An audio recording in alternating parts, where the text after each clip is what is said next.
Hello दोस्तों, good evening. दोस्तों, आज हम यूपीपीसीएल असिस्टेंट अकाउंटेंट में जो मैथ सेक्शन से आपको 25 क्वेश्चन देखने को मिलता है, उसमें से हमारा एक टॉपिक परसेंटेज का है। यहाँ से आपको 2 से 3 क्वेश्चन देखने को मिलते हैं। दोस्तों, मैथ में हमें पढ़ना क्या है आप देख सकते हैं, यानी मैथ का सिलेबस, यानी कि देखिए इम्पोर्टेंट टॉपिक को ही इस समय पढ़ने की ज़रूरत है दोस्तों। ठीक है, देखिए हमारा परसेंटेज हो गया, प्रॉफिट एंड लॉस हो गया दोस्तों। ठीक है, परसेंटेज हो गया, प्रॉफिट एंड लॉस हो गया। रेशियो आप पढ़िए दोस्तों, रेशियोस क्वेश्चन ज़रूर मिलेंगे आपको। और दोस्तों देखिए पार्टनरशिप हो गया, यहाँ से आपको देखने को मिलेंगे। CI SI से क्वेश्चन आपको देखने को मिलेंगे यहाँ से। ठीक है, CI SI से देखने को मिलेंगे। वर्क एंड टाइम से क्वेश्चन आपको देखने को मिलेंगे दोस्तों। ठीक है, वर्क एंड टाइम से भी देखने को मिलेंगे। स्पीड टाइम डिस्टेंस से भी देखने को आपको क्वेश्चन मिलेंगे दोस्तों। ठीक है, स्पीड टाइम एंड डिस्टेंस से। ठीक, और देखिए अगली बार आपको एक ट्रेन का सवाल देखने को मिला था दोस्तों, जो 2022 में जो पेपर हुआ था उसमें आपको ट्रेन से भी क्वेश्चन देखने को मिला था। ठीक है, तो ट्रेन को आप ज़रूर पढ़ लीजिएगा। उसके बाद आपको यहाँ से देख लीजिए, में भी हो सकता है पाइप एंड सिस्टम से भी क्वेश्चन देखने को मिल सकता है। ठीक है, और बोट का मोस्ट इम्पॉर्टेंट है, यहाँ बोट का भी क्वेश्चन देखने को मिलता है दोस्तों। ठीक है, और फिर इतना पढ़ने के बाद हम लोग मेंसुरेशन में देखिए, मेंसुरेशन से भी क्वेश्चन, मेंसुरेशन से आपको 2D और 3D से क्वेश्चन, 1 से 2 क्वेश्चन आपको यहाँ से ज़रूर देखने को मिलेंगे, कन्फर्म है देखने को यहाँ से मिलेंगे। और देखिए यहाँ इसमें आपको चार्ट भी देखने को मिल सकता है, यानी टेबल चार्ट जो आता है, 1 से 2 से 3 क्वेश्चन आपको टेबल चार्ट भी देखने को मिल सकता है। ठीक है, तो हम लोग जितने मैथ के जितने सिलेबस में जितने सवाल हैं उसको मतलब पढ़ेंगे दोस्तों। ठीक है, हमारा फर्स्ट सवाल है, देखिए यहाँ पर परसेंटेज का।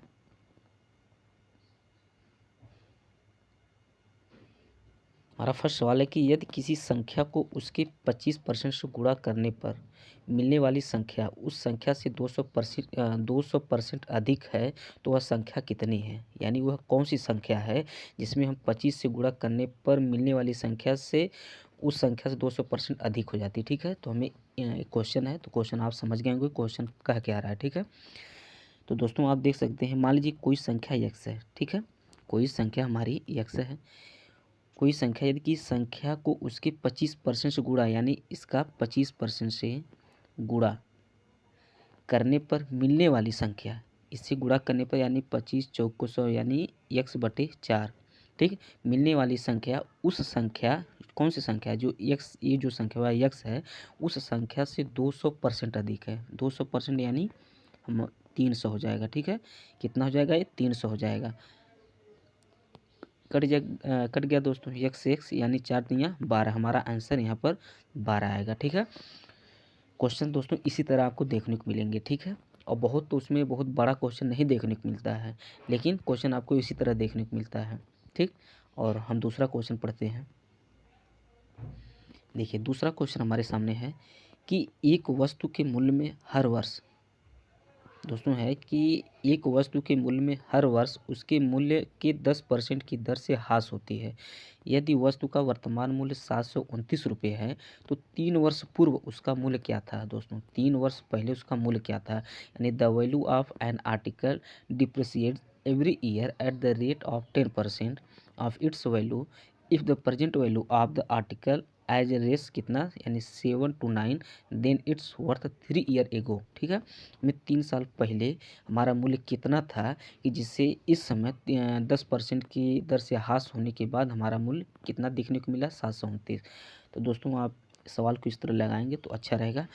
ऐसे सवाल दोस्तों आपको जनसंख्या पे या ह्रास मूल्य मशीनरी पे आपको एक क्वेश्चन यहाँ परसेंटेज का देखने को मिला था दोस्तों। ठीक है, देखने को ऐसे क्वेश्चन मिला था, और इसको आप कैसे लगाएंगे, आप इसका तरीका देखिए। ठीक है, देखिए एक वस्तु के मूल्य में हर वर्ष उसके मूल्य, मान लीजिए मूल्य ₹100 दोस्तों। ठीक है, मूल्य हमारा ₹100 है। ठीक है, मूल्य ₹100, इसके मूल्य में 10% की दर से ह्रास होती है, मतलब उसमें कमी होती है। ठीक है, कितना, 10% यानी 90। ध्यान दीजिएगा क्वेश्चन। ठीक है, और यदि वस्तु का वर्तमान मूल्य इतना है, यानी 3 वर्ष पूर्व यानी 3 वर्ष पूर्व, यानी कंटिन्यू 3 वर्ष उसमें ह्रास हुई है दोस्तों। ठीक है, यानी 90 ये कितना के बराबर है, यानी 729 के बराबर है। ठीक है, तो यहाँ से हमारा एक यहाँ से कटेगा, यहाँ से कटेगा, यहाँ से कटेगा, यानी कि 9 का क्यूब है, यानी कि 9 9 नौया यानी 81 9 729, यानी इससे से पूरा टोटल कट जाएगा। हमारे पास बचेगा कितना, 1000। ठीक है, तो यानी कि जो हमारी जो पहले मूल्य थी कितना थी, 1000 थी। तो आप दोस्तों इसको इस तरह लगाइए, तो आप जल्दी भी लगा सकते हैं और इस तरह सही भी होता है दोस्तों लगाने में। ठीक है, और देखिए हमारे पास है एक क्वेश्चन है कि प्याज की कीमत में 50% की वृद्धि हुई। ठीक है, प्याज की कीमत में 50% वृद्धि हुई, प्याज पर व्यय उतना ही रखने के लिए उपभोग में कमी करने का प्रतिशत क्या होगा। ठीक है दोस्तों, देखिए अभी हम इधर नीचे आएंगे दोस्तों, अच्छे अच्छे सवाल हैं। दोस्तों देखिए, सवाल आप ज़्यादा प्रैक्टिस से नहीं मैटर करता है कि आप किसी टॉपिक का बेसिक को आप अच्छी तरह से तैयार कर लीजिए, तो उसमें आपको 50 प्रैक्टिस से आप 20 ही प्रैक्टिस मारेंगे 20 ही क्वेश्चन का, तो उससे ज़्यादा आप आउटपुट निकाल लेंगे दोस्तों। ठीक है, लेकिन यदि हमें बेसिक यदि उस चीज़ का नहीं मालूम है तो हम कितना भी प्रैक्टिस करते जाएंगे कोई इसका मतलब नहीं, इसलिए अभी प्रैक्टिस करेंगे फिर भूल जाएंगे, प्रैक्टिस करेंगे फिर भूल जाएंगे। तो आप बेसिक पर कमांड करिए। ठीक है, हर टॉपिक पे बेसिक, आप बेसिक पे कमांड करिए, उसके बाद प्रैक्टिस से आप 10 से जगह 5 ही लगाइए, देखिए आप यहाँ पूरा तैयार कर लेंगे। ठीक, यहाँ पर देखिए क्वेश्चन है कि प्याज की कीमत में 50% की वृद्धि होती है। ठीक, मान लीजिए पहले प्याज की कीमत हमारे पास 100 रुपये थी, 100 रुपये थी। ठीक है, अब उसमें 50% की वृद्धि हो गई, कितनी, 150 हो गई। ठीक है, रेशियो निकाल लीजिए, 5 दूना 10, 5 3 15। ठीक है, हमारा रेशियो हो गया, और यानी प्याज पर व्यय उतना ही रखने के लिए, यानी कि जो पहले हम यानी 2 रुपया की दर से जो लाते थे, जितना व्यय करते थे, अब 3 रुपया वृद्धि होती है, उसके बावजूद भी उतना हम व्यय करते हैं। ठीक है, करने के लिए उपभोग में कमी का प्रतिशत कितना होगा, यानी हमारा कितना है, यानी अंतर कितना, पहले 2 रुपया अब कितना हो गया 3 रुपया, यानी कि 1 का अंतर। ठीक है, और हमें 3 पर यहाँ निकालेंगे, यानी बोला ना प्याज पर व्यय उतना ही रखने के लिए उपभोग में कमी का प्रतिशत, यानी इस पर 3 पे काउंट हम करेंगे, तो ये 100 हो जाएगा। तो हमारा आंसर क्या होगा दोस्तों, 33 सही 1 बटा, यानी 3 त्रिक 9, 3 त्रिक 9, 1/3% ये हमारा आंसर हो जाएगा। ठीक है, तो इसे आप लोग ध्यान रखिएगा, क्वेश्चन को आप इस तरह लगाइए। दोस्तों देखिए एक क्वेश्चन यहाँ हमारा है, अच्छा क्वेश्चन है, और इसे अच्छी तरह से आप देख लीजिएगा दोस्तों, इसलिए एग्जाम में इसी तरह क्वेश्चन आपको देखने को मिलते हैं। ठीक है, देखिए क्वेश्चन है कि एक व्यक्ति के पास कुछ धनराशि है।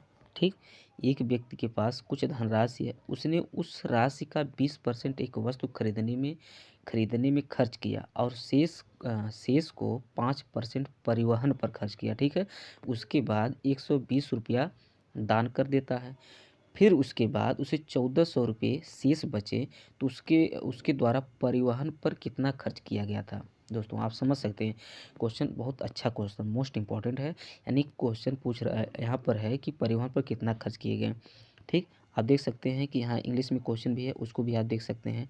अ man had a certain amount with him, he spend 20% of that to buy an article and 5% of the remaining on transport, यानी 5% ट्रांसपोर्ट पे।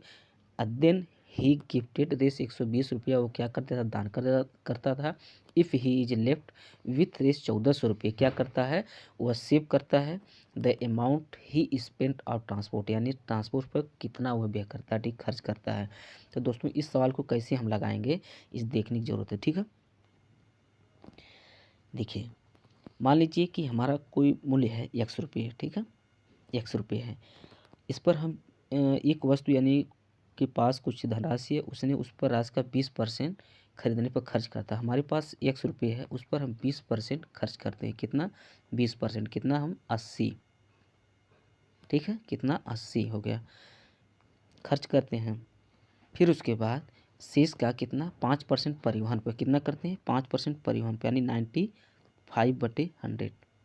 ठीक है, वहाँ पर करते हैं, और फिर उसी में से करने के बाद फिर हम 120 रुपया दान भी करते हैं, कितना -120 रुपया हम दान भी करते हैं। फिर उसके बाद हमें बचता कितना है 1400 रुपये शेष हमारे पास बचता है। यानी दोस्तों हमें एक्स की वैल्यू चाहिए। क्या है? एक्स की वैल्यू चाहिए, यानी हमारे पास कितने रुपये पहले थे। ठीक है, हमें ये निकालना है दोस्तों। इसको काटिए आप, यहाँ से एक कटेगा। ठीक है, यहाँ से एक कटेगा, कितना हो जाएगा? 19। ये 19 हो जाएगा। ये कितना हो जाएगा? 5 विषय 20, यानी 5 विषय 20, 19 पचे 95, 2 पाँचे 2 चौक 8, यहाँ हो जाएगा। तो यानी हमारा होगा कितना? 19 चौक 76 एक्स। ठीक, ये कितना हो जाएगा? 20 पाँचे 100 हो जाएगा। ठीक है, उसके बाद हमारे पास क्या? माइनस 120 रुपये। ठीक है, इक्वल टू कितना? ये 1400 रुपये है। ठीक, अब उसके बाद इधर ए जुड़ जाएगा दोस्तों, तो हमारा होगा कितना हो जाएगा? ये 76, ये 76 एक्स, ये 76 दोस्तों। ठीक है, 76 एक्स यानी अपान 100। और दोस्तों ये कितना हो जाएगा? ये हमारा हो जाएगा 1520 हो जाएगा, यानी 1400 यानी 120 यानी कितना हो जाएगा? 1520 रुपया हो जाएगा। ठीक है, तो इसको काटेंगे तो हमारे कितने, यानी 76 दूना कितना हो जाएगा? 152 होता है, यानी 2 छक 12, 2 7 14, 1 15। तो कितना हो जाएगा? यानी 20 हो जाएगा। तो यानी एक्स की वैल्यू यहाँ पर हो जाएगी, एक्स की वैल्यू हमारे पास 2000 हो जाएगी। ठीक है, हमें ये यहाँ से मिल गया दोस्तों, यानी एक्स की वैल्यू हमें कितना मिली है? 2000 रुपये एक्स की वैल्यू है। ध्यान दीजिएगा। ठीक है, एक्स की वैल्यू हमें 2000 रुपये मिल गई दोस्तों है। ठीक है, जब हमें 2000 मिल गई तब यहाँ से आराम से हम लगा सकते हैं। ठीक है, देखिए एक्स की वैल्यू हमारे पास कितना थी? 2000 रुपये थी। ठीक है, अब इसमें क्या था? पूछा गया है कि यदि उसने 20% खर्च कर दिया। ठीक है, यानी उसने 20% किस पर? वस्तु खरीदने में कर दिया था। हमारे पास कितना बचा? 1600 बचेगा दोस्तों। मान लीजिए इसका 20% निकालते हैं तो 400 रुपया। ठीक है, तो 400 निकल गया, हमारे पास कितना बचा? 1600 रुपया बचा। ठीक है, 1600 रुपये में 5% किस पर वो यानी ट्रांसपोर्ट परिवहन पर खर्च कर दिया 5%, तो हमारे पास कितना निकलेगा? यानी 80 रुपये दोस्तों, हमारा यही आंसर होगा। ठीक है, 80 रुपये, यानी 80 रुपये वह परिवहन पर खर्च करता है। ठीक है, और अभी अभी भी यहाँ पर देख सकते हैं, तो फिर हमारे पास 80 रुपया निकल गया था, हमारे पास बचेगा कितना? 1520 रुपया बचेगा। फिर यदि 120 रुपया हम दान में निकाल दिए तो हमारे पास कितना बचेगा? 1400 रुपया। दोस्तों देखिए हमारा 1400 रुपया यहाँ बचा, यानी कि हमारा सवाल लगाने का तरीका सही है दोस्तों। ठीक है, तो इसको आप इम्पॉर्टेंट है, इसे ध्यान दीजिएगा। देखिए हम कैसे कैसे किए हैं, आप देख सकते हैं। मान लीजिए कोई एक वस्तु है 20%, उसे मतलब वस्तु खरीदने के लिए, यानी यहाँ पर 80 हो जाएगा। फिर 5% यहाँ यानी 95 हो जाएगा। 120 रुपया यहाँ दे देता है, बचता उसे उसके पास 1400 रुपया बचता है। ठीक है, यहाँ से हम काट लेंगे, यानी कि 19 पचे 95, 19 चौक 6 यानी 19, यानी 5 से काटेंगे तो यहाँ 19 हो जाएगा। ठीक है, यहाँ 19 हो जाएगा, यहाँ 20 हो जाएगा, यहाँ 2 से काटेंगे 4 हो जाएगा, यहाँ 2 से 5, तो 19 चौक 76 एक्स अपान 20 पाँचे 100 हो जाएगा। ठीक है, माइनस 120 बराबर 1400 हो जाएगा। ठीक है, तो 76 एक्स बटे 100 बराबर ये कितना हो जाएगा? 1520, यानी ये कितना? 2 बार कटेगा, यानी कि 20 ही हो जाती है। यस की यहाँ जब वैल्यू यहाँ पर चली जाएगी दोस्तों, तो हमारे पास ये कितना? यक्स बराबर 2000 है। जब एक एक्स बराबर यहाँ हमें एक्स की वैल्यू निकल गई तो उसको आराम से दोस्तों आप निकाल सकते हैं। तो इम्पॉर्टेंट सवाल इसी तरह आपको देखने को मिलते हैं। ठीक है, देखिए हमारा एक इम्पॉर्टेंट यहाँ पर सवाल है 5th नंबर क्वेश्चन दोस्तों, इसी तरह एग्जाम में आपको देखने को मिलते हैं। देखिए क्वेश्चन हमारा है कि एक परीक्षा में परीक्षार्थी के 52% अंग्रेजी में उत्तीर्ण हुए, 42% गणित में और दोनों विषयों में 17% अनुत्तीर्ण हुए। ठीक है, यहाँ जितनी भी वैल्यू है दोस्तों अनुत्तीर्ण हुए यानी फेल हुए हैं। ठीक है, तो उन दोनों विषयों में उत्तीर्ण हमको पूछा गया कि उत्तीर्ण परीक्षार्थियों का प्रतिशत कितना होगा। ठीक है, तो दोस्तों इसको हम कैसे लगाते हैं? देखिए इसके कई कॉन्सेप्ट हैं, लेकिन हम इसको आपको इसने अच्छे मतलब यही बताएंगे, इससे आपको हर एग्जाम में आप इस पर मतलब ऐसे सवाल को इस कॉन्सेप्ट पर हर समय लगा सकते हैं। ठीक है, देखिए यहाँ पर मान लीजिए दोस्तों है कि एक मिनट दोस्तों, देखिए यहाँ पर है इंग्लिश है। ठीक है, इसे हम शॉर्ट में लिख देते हैं, इंग्लिश हो गई। ठीक है, ये मैथ हो गया। ठीक, यानी कि हमारा जो इंग्लिश है ये कितने हैं? 52% है अनुत्तीर्ण यहाँ होते हैं 50, जो 42% यहाँ उत्तीर्ण होते हैं।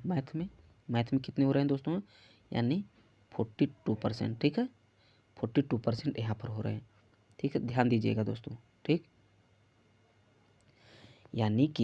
यानी 52% यहाँ पर, 42% यहाँ पर अनुत्तीर्ण होते हैं। और दोनों विषयों में कितना हो रहे हैं, दोनों विषयों में यहाँ 17, ठीक है दोस्तों, हम यहाँ 17 ले ले रहे हैं, यहाँ 17% दोनों विषयों में अनुत्तीर्ण हो रहे हैं, ठीक है। तो दोस्तों देखिए, यानी 52 में, यानी जो 52% सिर्फ क्या है, अंग्रेजी में अनुत्तीर्ण हो रहे हैं, 52% अंग्रेजी में, 17% दोनों में, ठीक है, 42% मैथ में, यानी 17% दोनों में। तो यानी 52 में से 17 आप निकालेंगे तो हमारे पास कितना बचेगा, 52, यानी कि 12 5, यानी हमें यहाँ 5 दिखेगा, फिर कितना हो जाएगा 4, यानी यह 35 दिखेगा, ठीक है, 35%। 42 में से 17 निकलेगा, कितना हो जाएगा 17 42, यानी कितना 25 निकलेगा दोस्तों, ठीक है। देखिए अब हमें कैसे हम निकालेंगे, हमें क्या है, हमें निकालना है कि उत्तीर्ण परीक्षार्थी कितने थे, ठीक है। देखिए यहाँ 35% यहाँ हो गया, इसको जोड़ लीजिए, 25 यहाँ जोड़ लीजिए, 17 यहाँ जोड़ लीजिए, हमारी टोटल कितना निकलेगी, यानी 35 5 40 20 60 10 70, यानी 77%। ये 77% क्या है दोस्तों, हैं ये सब अनुत्तीर्ण है, ठीक है। और हमारे पास टोटल स्टूडेंटों की संख्या यानी 16% है, यानी 17% जब अनुत्तीर्ण है तो हमारे उत्तीर्ण कितने हैं, 23%, ठीक है। 23% हमारे क्या है, उन अनुत्तीर्ण है, अरे उत्तीर्ण है दोस्तों, ठीक है। तो हमारा आंसर यही है, जिसको आप इस तरह लगाएंगे तो अच्छा रहेगा दोस्तों, ठीक है। और हमारे पास देखिए यहाँ पर क्वेश्चन 6 नंबर क्वेश्चन है। देखिए चुनाव से भी क्वेश्चन आपको देखने को मिलते हैं दोस्तों, ठीक है। देखिए क्वेश्चन है कि एक चुनाव में केवल 2 उम्मीदवार थे, एक चुनाव में केवल दो उम्मीदवार थे, उनमें से एक उम्मीदवार को 40% मत मिला, ठीक है, उसमें से एक उम्मीदवार को 40% मत मिला, और वह एक अन्य उम्मीदवार से 298 मतों से मतलब विजयी हो गया, ठीक है, मतलब 200 मतों से हार गया दोस्तों, ठीक है। तदनुसार डाले गए कुल मतों की संख्या कितनी है, ठीक है। आप देख सकते हैं इंग्लिश में यहाँ पर क्या है, in an election there were only two candidates to one of the candidate secured 40% of the votes and is defeated यानी कितने उत्तर से वो हराता, ठीक है, defeated by the other candidate by 298 votes, the total number of votes polled, मतलब कितना total number कितना पड़े थे दोस्तों, ठीक है। तो क्वेश्चन दोस्तों अच्छा है, इसको हम देखते हैं दोस्तों। देखिए यहाँ पर है, जैसे मान लीजिए 2 उम्मीदवार ए हैं, एक हमारा बी है, ठीक है।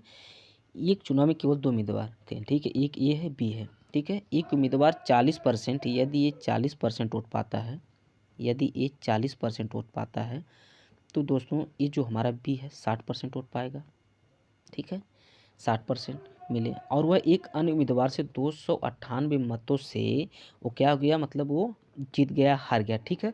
हमें यहाँ पर उसे नहीं, मतलब यहाँ पर हमें ये है कि टोटल मतों की संख्या कितनी ये पूछी गई है। तो रेशियो इसका निकाल दीजिए, रेशियो कितना हो जाएगा दोस्तों, परसेंटेज से परसेंटेज कर गया, यानी 0 से 0, यानी 2 दूना 4 2 3 या 6, ठीक है, 2 दूना 4 2 3 या 6 हो गया। अब दोस्तों आप देखिए यहाँ पर है, इसकी जो डिफरेंस की वैल्यू है कितनी है, ये 298 है, ठीक है, 298 हमारी है। तो यानी डाले गए मतों की संख्या कितनी होगी दोस्तों, डाले गए मतों की संख्या दोस्तों, सवाल में कुछ दिक्कत लग रही है, एक मिनट दोस्तों, एक मिनट दोस्तों। देखिए यहाँ पर है कि जैसे ए है बी है, ठीक है, यहाँ ये 40%, यहाँ 60%, ठीक है, 60%, और यहाँ पर है हमें 60% है, ठीक है।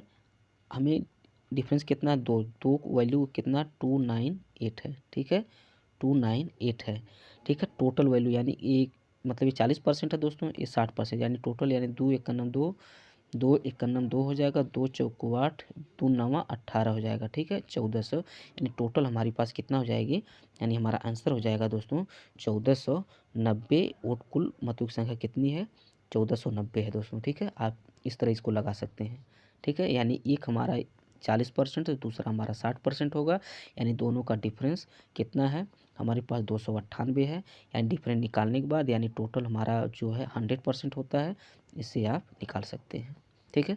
अब 7 नंबर क्वेश्चन हम लोग पढ़ेंगे दोस्तों। देखिए यहाँ पर थोड़ा से हिंदी में टाइपिंग में थोड़ा से दिक्कत है, लेकिन आप इंग्लिश में क्वेश्चन है, यहाँ पर देख लीजिएगा कि अ नंबर इंक्रीज्ड बाई 22.5%, ठीक है, गिवन 98% द नंबर इज, यानी एक संख्या में 22.5% वृद्धि करने पर वह संख्या 98 हो जाती है, तदनुसार वह संख्या कितनी थी, ठीक है, वह संख्या कितनी थी। तो 22.5, देखिए परसेंटेज में दोस्तों फ्रैक्शन वैल्यू याद करना बहुत इंपॉर्टेंट होता है, ठीक है। जो फ्रैक्शन वैल्यू यदि आपको याद रहती है तो आप क्वेश्चन को बहुत जल्दी ही लगा सकते हैं, ठीक है। तो देखिए कैसे निकालते हैं फ्रैक्शन वैल्यू, आप देखिए यहाँ पर क्या 22 सही 1/2, यानी 22.5 गुना 44 एक 45/2 गुणे इसको 100 कर दीजिए, कितना हो जाएगा 5 9 5 विषयम, यानी 9 बटे हमारे पास ये 40 हो जाएगा। तो यानी वृद्धि हो रही है, तो 9/40 वृद्धि है, तो यानी ये 49/40 हो जाएगा, ठीक है। क्या पूछा है कि मतलब वह संख्या कितनी, मान लो कोई संख्या यक्स है, ठीक है, ठीक है, यक्स का ये है 49, तो बराबर ये 98 है, तो इसको कटेगा, ये 2 बार कट जाएगा दोस्तों, तो यक्स बराबर हमारा 80 आंसर हो जाएगा, ठीक है। तो इसे आप ध्यान रखिएगा। हम लोग 8 नंबर क्वेश्चन पढ़ेंगे दोस्तों, अच्छा क्वेश्चन है 8 नंबर, इसको आप लोग अच्छी तरह से देखिएगा दोस्तों, ठीक है, इसको अच्छी तरह से देखिएगा दोस्तों, नहीं समझ में नहीं आएगा, बहुत अच्छा सवाल बताने हम चल रहे हैं आप लोगों को विद कॉन्सेप्ट के साथ दोस्तों। इसको कैसे हम लोग लगाते हैं सवाल को दोस्तों, देखिए क्वेश्चन है कि एक परीक्षा में ए को 20 से 25% अधिक अंक मिले, उसमें से बी को सी से 10% कम अंक मिले, सी को डी की अपेक्षा 25% अधिक अंक मिले, सी को डी की अपेक्षा 25% अधिक अंक मिले, तदनुसार डी को 500 में से 320 अंक मिले, तो ए को कितने अंक मिले। दोस्तों मोस्ट इंपॉर्टेंट क्वेश्चन है, ऐसे इसी तरह ही क्वेश्चन देखने को मिलते हैं, ठीक है। तो दोस्तों इसी स्क्रीनशॉट आप क्वेश्चन को ले लीजिएगा, इसलिए हम इस पर लगाएंगे, तो हो सकता है आपको क्वेश्चन ना दिखे, ठीक है। तो ध्यान दीजिएगा, आप स्क्रीनशॉट ले लीजिएगा, नहीं तो क्वेश्चन एक बार आप देख लीजिएगा अच्छी तरह से। दोस्तों देखिए इसे लगाने का सही तरीका होता क्या है, ठीक है। हमें है कि ए को बी की अपेक्षा 25% अधिक अंक मिला, हमें यहाँ ए हो गया दोस्तों, यहाँ बी हो गया, ठीक है। देखिए ये हो गया, ये बी हो गया, ठीक है, ये हो गया, ये बी हो गया। 25% अधिक अंक मिले, किसे, ए को बी की अपेक्षा 25% अधिक मिले, तो 25% की फ्रैक्शन वैल्यू कितनी होती है, 25 चौक को 100 1/4 होती है, यानी कि ए को बी से कितने 25% अधिक, तो यानी यदि बी को 4 मिलेगा दोस्तों, बी को 4 मिलेगा तो ए को कितना मिलेगा 5 मिलेगा, ठीक है। यहाँ पर आप लगा लीजिए, यहाँ पर मतलब संबंधित रेशियो में, ठीक है। यानी ए को बी की अपेक्षा 25% अधिक मिला, यानी कि ए को 5 मिलेगा, बी को 4 मिलेगा, ठीक है। फिर हमें क्या, फिर क्वेश्चन बोला है कि बी को सी की अपेक्षा 10% कम अंक मिले, ये जो बी को सी की अपेक्षा, बी को सी की अपेक्षा 10% कम अंक मिले, बी को सी की अपेक्षा, यानी सी जो 100 रुपया यदि पाता है तो बी कितना पाता है 90 रुपया पाता है, ठीक है। तो 90 100, यानी इसका रेशियो हमें मिल जाएगा 10 मिलेगा और 9 मिलेगा दोस्तों, ठीक है। इसे आप याद रखिएगा, कितना हो जाएगा 9 और 10 हो जाएगा, ठीक है। फिर आगे पूछा है, बोला है क्या कि सी को डी की अपेक्षा 25% अधिक अंक मिले, सी को डी की अपेक्षा, ठीक है, सी को डी की अपेक्षा कितना 25% अधिक अंक मिले, सी को डी की अपेक्षा, यानी कि डी यदि 4 रुपया पा रहा है तो आप सी कितना पाएगा 5 रुपया पाएगा, यानी 25% अधिक है दोस्तों, ध्यान दीजिएगा। अब दोस्तों हमें करना क्या है दोस्तों, हमारे सामने बी और सी यहाँ पर दो जो दिख रहे हैं दोस्तों, दो दो बार दिख रहे हैं, इनको आप इक्वल कर दीजिए, क्या करिए इसको सेम करिए, ठीक है। यदि इसको आप सेम कर देंगे तो ऑटोमेटिक सवाल लग जाएगा, ठीक है। देखिए एक में जो ए और बी के संबंध में जो बी का जो 4 है और बी और सी में जो है कितना है 9 है दोस्तों, इसे आप बना दीजिए 36 बना दीजिए, ठीक है। 36 से ऊपर या नीचे संख्या कोई दिख नहीं रही है, ठीक है। देखिए यहाँ पर आप 9 से मल्टीप्लाई करिए, कितना 9 से, यहाँ पर आप मल्टीप्लाई करिए दोस्तों 4 से करिए, ठीक है। अब दोस्तों देखिए सी की वैल्यू यहाँ 40, यहाँ 10 चौक को 40, तब सी की वैल्यू यहाँ भी हमें 5 है, तो इसे भी हमें 40 बनाना होगा, 40 बनाना होगा। तो हमारे पास वैल्यू आएंगी क्या क्या, देखिए तो ए की हमारी वैल्यू आएगी 9 पचे 45 हो जाएगी, 9 चौको 36 हो जाएगी। दोस्तों इसे स्क्रीनशॉट ले लीजिएगा, इसे हम दूसरे पेज पे जब लगाएंगे तो रेशियो आप तुरंत हम डायरेक्ट रेशियो को लिखेंगे, ठीक है।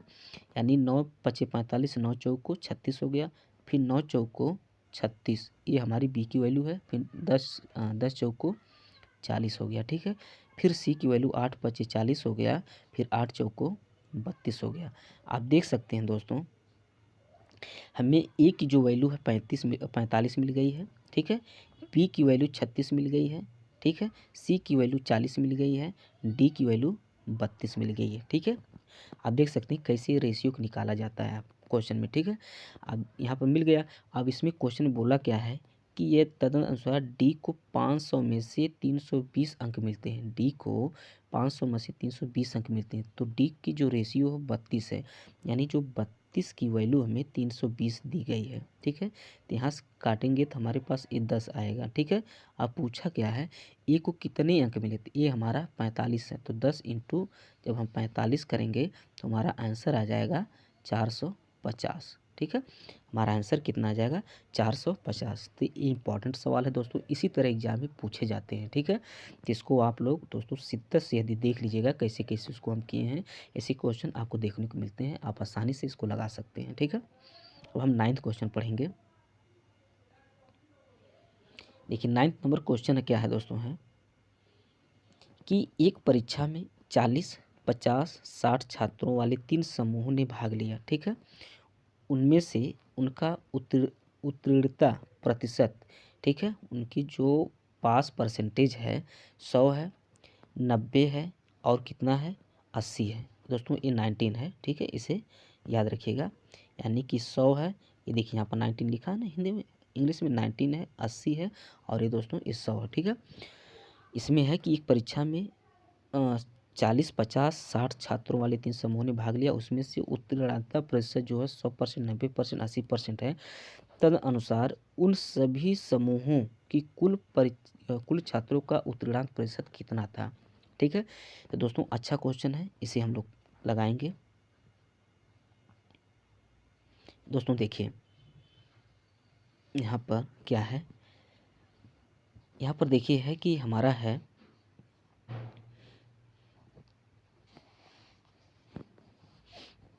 दोस्तों, देखिए यहाँ पर है 40 है, ठीक है, 40 में है, ठीक है। 40 में क्या है, यानी कि एक परीक्षा में 40 छात्र हैं, यानी उनका जो उस जो बच्चे का जो प्रतिशत पूर्णांक है, मतलब उस कक्षा में कितना है 100% है, कितना है 100%, ये 100% है दोस्तों, ठीक है, 100% है। और उसके बाद जो सेकेंड वाले में जो बोला ना 3 समूह में, तो दूसरे समूह में जो 50 हैं उसका कितना हमें है 90% है, कितना है 90% है, ध्यान दीजिएगा। और तीसरे में जो 60 है उसका कितना में है 80% है, कितना 80% है। तो दोस्तों क्वेश्चन बोला है ना कि एक परीक्षा में 40, 50, 60 छात्रों वाले 3 समूह ने भाग लिया, उसमें से उनका उत्तीर्णता प्रतिशत, ठीक है, यानी 40 में से कितना उत्तीर्णता पाया, 50 में से कितने लोग पाए हैं, फिर 60 में से कितने पाए हैं, ठीक है। तो उन समूह में कुल छात्रों का उत्तीर्णता कितना था, ठीक है। तो यहाँ से हमें 40 मिल जाएगा, 100 कटेगा, यहाँ से हमें 40 मिल जाएगा, यहाँ से 0 कटेगा, यानी यहाँ से हमें 45 मिलेगा, यहाँ से हमें कितना मिलेगा 48 मिलेगा दोस्तों, ठीक है। तो यानी इसको हम ऐड करने के बाद हमारा कितना होगा 40, 45 यानी कितना 85 हो गया। अब 85, 48 ऐड करेंगे तो हमारा कितना होगा 133 होगा, कितना होगा 133 होगा। तो 133 यहाँ पर हो गया दोस्तों, ठीक है। यानी ये 133 क्या आया, यानी कि उत्तीर्णता प्रतिशत आया, ठीक है। तो बोला कि समूह में कुल छात्रों का, तो कुल छात्रों हमारे पास यही है ना, कुल छात्र हमारे यही हैं, तो हमारे कुल छात्र कितने हैं 150 हैं, ठीक है। बोला ना कुल छात्रों का उत्तीर्णता प्रतिशत कितना है, तो 150 इंटू 100 कर देंगे यहाँ पर, तो एक शून्य से एक शून्य यहाँ कटेगा, 5 से काटिए, 5 तिया 15, 5 दूना 10, ठीक है। तो 133 यानी कि 3 दूना 6, 3 दूना 6, 13 दूना 26, 26/3, ठीक है, इतना आया। इसको आप काटेंगे तो दोस्तों हमारा आंसर यहाँ पर आ जाएगा 88 सही 2/3 आ जाएगा, 88 सही 2/3 हमारा 3 आंसर आ जाएगा, ठीक है। तो इसे आप लोग ध्यान दीजिएगा, ठीक है। और लास्ट हमारा क्वेश्चन 9th क्वेश्चन दोस्तों है, इसको हम लोग पढ़ेंगे। दोस्तों देखिए आपको ऐसा क्वेश्चन आपको एक ज़रूर देखने को मिलेगा, 100% है कि आपको ऐसा क्वेश्चन एक ज़रूर देखने को मिलेगा, इसको आप लोग अच्छी तरह से पढ़ लीजिएगा। देखिए एक घन का प्रत्येक सिरा 50% बढ़ा दिया जाए तो उसके पृष्ठीय क्षेत्रफल में कितने प्रतिशत वृद्धि होगी। क्या पृष्ठीय, यहाँ क्षेत्रफल की बात कर रहा है, कितने प्रतिशत वृद्धि होगी। तो दोस्तों इसको लगाने का 2 तरीका होता है, हम दोनों तरीका आपको बताएंगे, जो आपको अच्छा लगेगा उसे आप फॉलो कर लीजिएगा। एक घन का प्रत्येक सिरा 50% बढ़ाया जाता है। देखिए एक ये मेथड तो आप लगाए होंगे, ठीक है, 50 हो गया, एक यहाँ पर 50 × 50/100 कर देते हैं हम लोग। तो यहाँ से ए कट गया, यहाँ ये 100 हो गया प्लस यानी 50/25 यानी 125% हो गया, ठीक है। आप इस तरह भी लगा सकते हैं, इम्पॉर्टेंट अच्छा है दोस्तों, ये भी मेथड ठीक है। एक मेथड दोस्तों इस तरह भी इसको हम लगाते हैं, देखिए एक मेथड इसको इस तरह भी हम लगाते हैं। बोला है कि घन का प्रत्येक सिरा 50% बढ़ जाता है, तो 50 यानी 150 हो जाता है अपॉन 100। क्षेत्रफल पूछा है ना दोस्तों, तो इसको 2 बार हम, जब क्षेत्रफल पूछे तो इसका 2 बार मल्टीप्लाई करेंगे, ठीक है, यानी -1 कर देंगे और गुणे 100 कर देंगे। क्या कर देंगे, गुणे 100। यहाँ से कट जाएगा, यहाँ से कटेगा, 5 तिहैया 5 दूना, 5 तिहैया 5 दूना, तो कितना हो जाएगा, ये 2 तिहैया, ये 3 त्रिका 9 हो जाएगा, 2 दूना 4 1, ठीक है, ये 100 हो जाएगा, ठीक है। ये कितना होगा, 100 हो गया, तो यानी कि यहाँ पर हो जाएगा तो 5/4 हो जाएगा, 5/4 हो जाएगा दोस्तों यहाँ से, ठीक है। आप यहाँ पर जब 4 यानी 9 - 4 करेंगे तो 5/4 हो जाएगा, यानी इंटू 100 कर देंगे, तो यहाँ से कितना हो जाएगा, 25 कट जाएगा, तो यानी 25 25 यहाँ 125 हमारा आंसर हो गया, ठीक है। इस तरह भी आप लगा सकते हैं दोस्तों यदि हमारे चैनल को आप सब्सक्राइब लाइक कमेंट ना किए हों तो दोस्तों इसे लाइक सब्सक्राइब कमेंट कर लीजिए, जिससे कि हम और भी क्लास लेकर आते हैं मैथ की। और दोस्तों हम कंप्यूटर के भी इसी पे पढ़ा रहे हैं दोस्तों हैं, और यूपीपीसीएल असिस्टेंट अकाउंटेंट के लिए प्रैक्टिस भी करवा रहे हैं दोस्तों। तो इसे आप सब्सक्राइब कर लीजिए, जिससे कि यूपीपीसीएल से रिलेटेड एडमिट कार्ड या नोटिफिकेशन या क्लास रिलेटेड कोई भी इंफॉर्मेशन आपको आसानी से मिल सकेगी दोस्तों। थैंक यू दोस्तों।